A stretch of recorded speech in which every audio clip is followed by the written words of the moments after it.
Neil McEvoy. I'm glad the report was done, and I'm glad to hear that you will be returning to the issue, but there are gaps in the report. I'd like to pay tribute to all the work done in this area. I met with the Jacob Foundation, and they do brilliant work in Cardiff. A constituent wrote to me, to five other AMs, and to the Health and Social Care Committee with quite serious concerns about the Talk to Me National Conference. I've had messages this morning from constituents, messages this afternoon, a phone call at around 8 AM this morning to discuss the report. Constituents do feel let down by the report. They do not feel that a vulnerable group of men were fully engaged with as they should have been. And I'm here speaking on behalf of those people today and many hidden victims. Every time I've been to a support group meeting, such as Both Parents Matter, for example, I have met people who either have been suicidal or are, in fact, suicidal. And I recommend that the committee maybe go to such support group meetings and meet with people there. Hidden domestic abuse of men is a factor in the epidemic of male suicide. As we heard in 2017, 278 men took their own lives. 5 a week, almost 1 a day.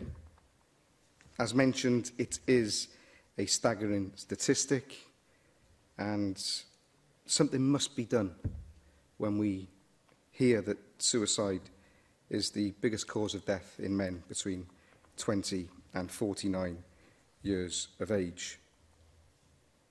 There is a hidden form of domestic abuse which is permitted in society, and it is that of parental alienation.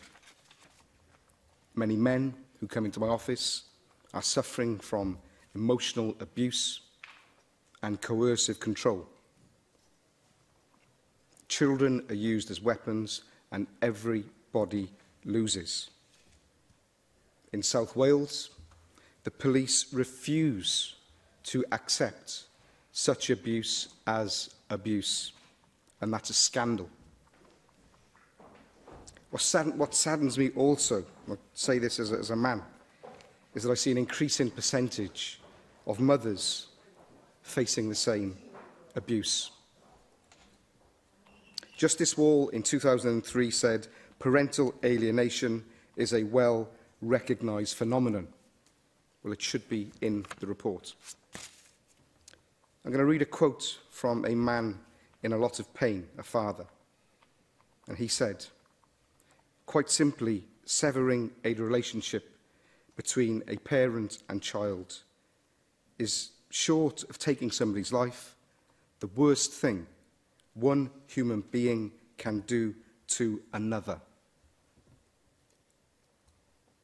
The culture of false allegations, sometimes to get legal aid, in the family court arena, is also a killer. I'll read another quote of another real person.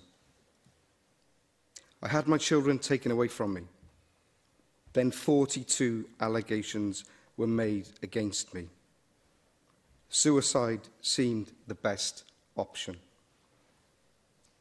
Twice I tried to hang myself, and once I stood on a railway track and the Samaritans talked me off the track."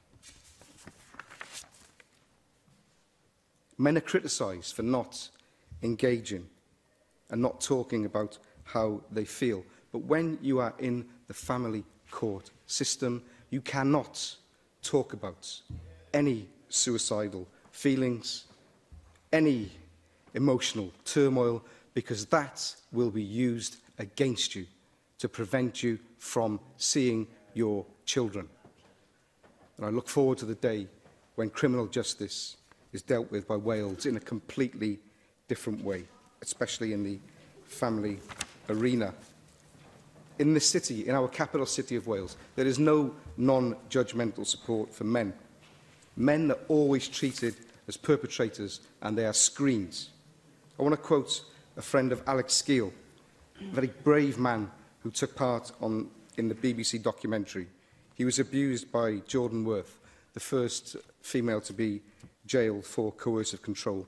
And he said, "It doesn't matter what gender they are. A victim is still a victim. An abuser is still an abuser. A victim still hurts whether they are male or female. An abuser is just as nasty whether they are male or female."